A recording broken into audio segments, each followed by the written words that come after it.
What up, guys? So today we have a 2000 Jeep Cherokee, and we're going to be doing 4 speakers, a head unit, plus a amp and a sub. So let's get into it. So starting off with the door panel, driver's door panel. I'm going to take off the screws, one in the handle, and then there's 3 large screws on the bottom. What up? Plus 1 on the very corner. Once you get that out, you just want to get your fingers anywhere behind the panel and try to feel for a tight area. That's where the clips are. So where it gets tight, you just want to pull lightly with your fingers. No more than finger strength. Panels can be old, have the tendency to crack. Just be easy with them. Wiggle it off. Then you got 2 plastic pieces, one for the door handle and one for the lock. Careful with those as well. And then just simply unplug the switches. Almost done with 1 speaker.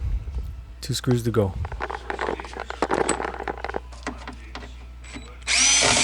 Go ahead and take these out.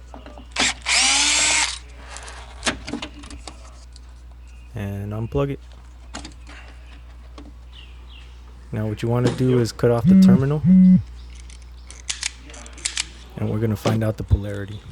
Now I made another video on how to find the polarity, so I'm just running through this one real quick.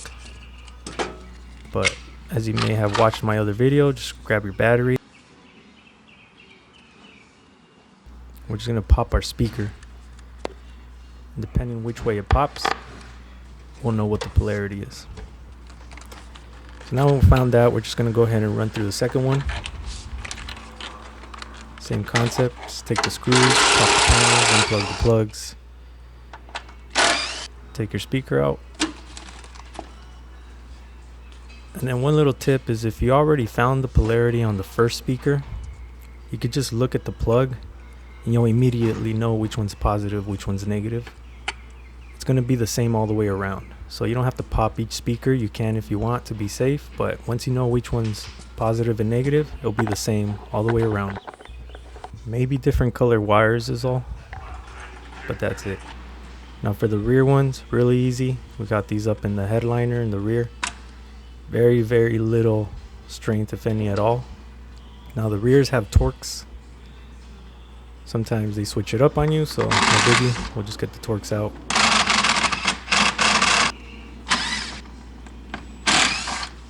Real easy.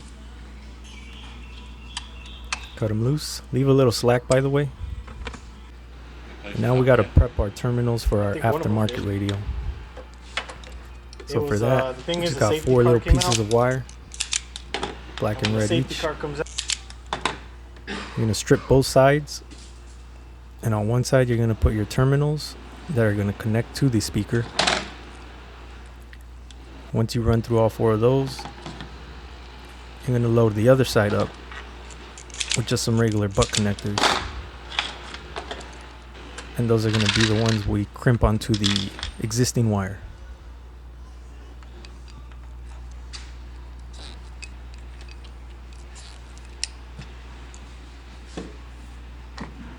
So we're going to need to strip a little bit on the car as well.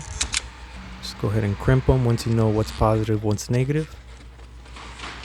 Little tape doesn't hurt. Keep moisture out. Keep your job clean. And then simply just wiggle them on lightly. And if they're loose, you might want to crimp them down a bit. And that's it. We got self-tapper screws here. We're going to go ahead and drill in. Now the holes don't always line up, so that's why we had to drill our own holes. Plus more security, held on straight, real tight. Same thing to the other side. We already know what's positive, what's negative based on the plug, so we just look at our wires, connect them accordingly. That's it. That easy. We already got 2 speakers done.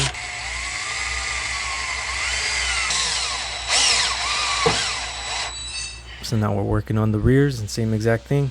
You figured out what's positive, negative. Crimp your wires. Small screws, by the way. Don't want to use anything large. It goes through the roof. Be very careful with that. and snap the panels back on. So very simple, nothing hard, no rocket science, and just be easy with all the pieces putting them back on as well, because they can break like that also. Once you got the clips lined up, you just go ahead and pat it down and put the screws back in. Make sure all the clips pop back in. You'll hear a couple pops as you're doing it. And when you're screwing the screws back in, you may want to have a level of impact on there. By screwing them in too tight, you can crack the panels as well. If you want to be careful, it's always good to use a handheld screwdriver if you don't know the limit of your drill. And the reason the panels get very delicate is just time, age, and then the sun beats them up as well. Now we're going to do the stereo. I love older vehicles like this. For the most part, panels just pop off. You don't really take off a bunch of screws or nothing, but you should still be very careful. Remove two 10mm bolts. Slides right out. You simply unplug the plugs. No science to that. And then our wiring harness, it's color for color, very easy to match up. So I got another video on that as well. But once you prep that, you're just going to plug it in. Now, one thing about Chryslers, Jeeps, and Dodge, sometimes they don't provide a ground, or they keep it separated from the main harness. So you're just going to have to tag your own ground, drill it to a chassis ground, or use their existing ground that they have. We're also going to be installing an amp and sub. So before we slap this in, I'm going to run actually the RCA cable, the remote turn on wire, and as a matter of fact, the Bluetooth mic as well, as the unit does Bluetooth phone calls. This is a reach grabber, very handy tool. Just shove it down into a small crevice. You can run your wire easy.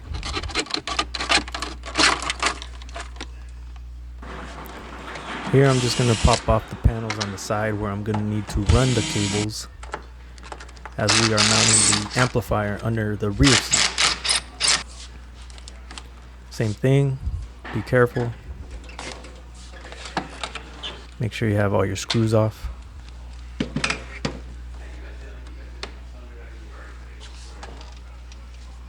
And take your time, there's no rush for anything. Usually rushing is when you end up breaking parts. Now before you start running the wires, you still need the battery cable. So I'm gonna go ahead and run that guy. Now if you got a large spool and you want to know about how much you're gonna need, you didn't buy a kit, you just use your arms kind of to guesstimate how much you're gonna need. For the most part, it's an estimate. So once you do your measurement, it's always good to grab a little extra. It's always good to have loom underneath the hood. Protect the wire from any objects or possibly some heat.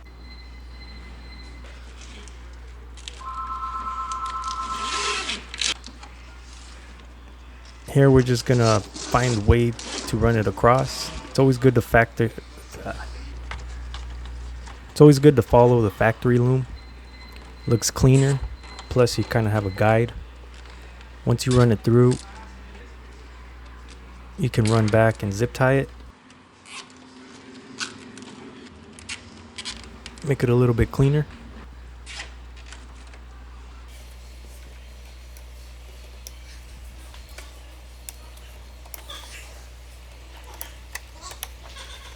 Cut off the slack on the zip ties.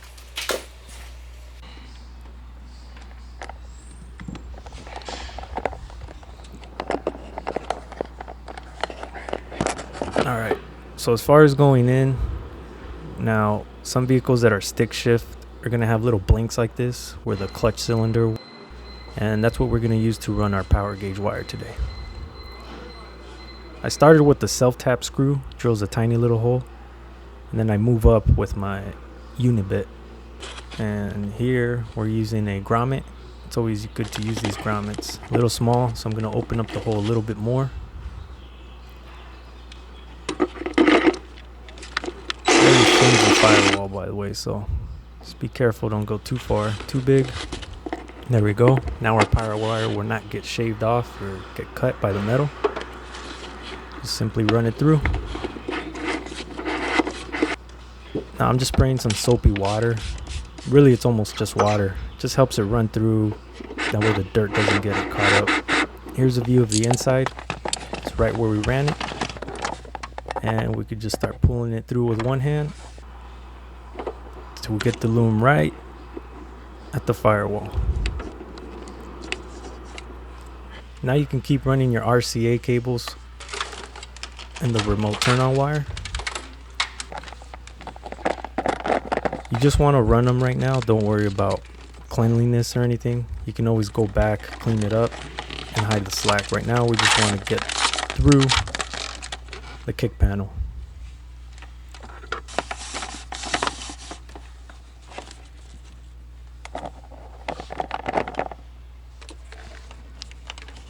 Now the reason we run our wire here also is the factory wire runs through here.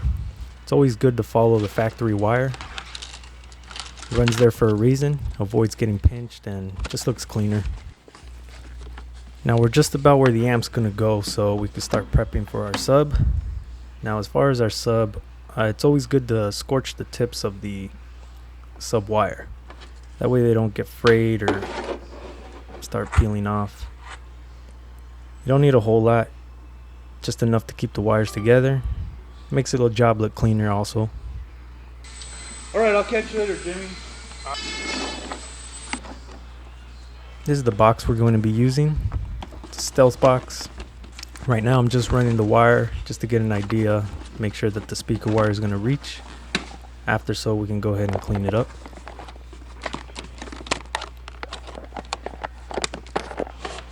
There it goes. So now that we got our wire to where we need it, we can go ahead and start popping these panels back on. Same thing, just be careful, nice and easy. Again, you may want to use a handheld screwdriver to avoid cracking these panels. These are 12-volt drills, by the way. So I also scorched the tips of the power wire, the ground wire, and remote wire. Same thing, as you tighten it down, usually it breaks up the wire, but when you solder the tips, none of that happens. So we did our power, remote, and ground right now. Now I'm just adding the speaker wires. It's pretty much set up. As far as the ground, you get some guys that just scratch the body paint with some flathead.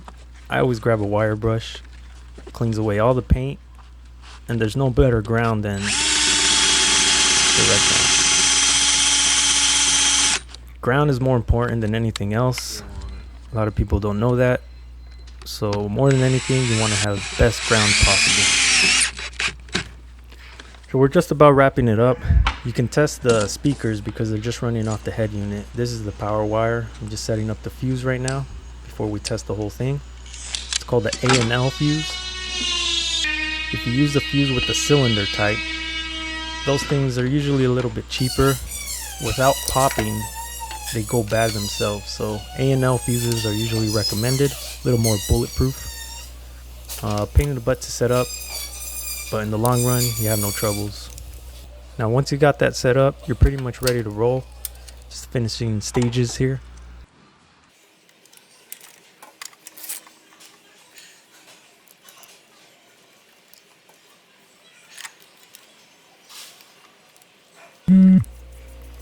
Takes a little while, but again, more bulletproof than your cylinder type fuse. Here we are. So now I'm just gonna tack it on and go ahead and test the system. Just want to make sure you're getting audio out of all your speakers. All functions are working. Got our power wire going through. Now it stands out more obviously because there's no dirt on it, but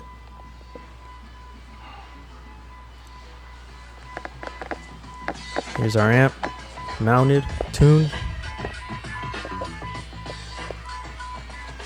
Got our stealth box rolling, rear speakers pumping, and that's it.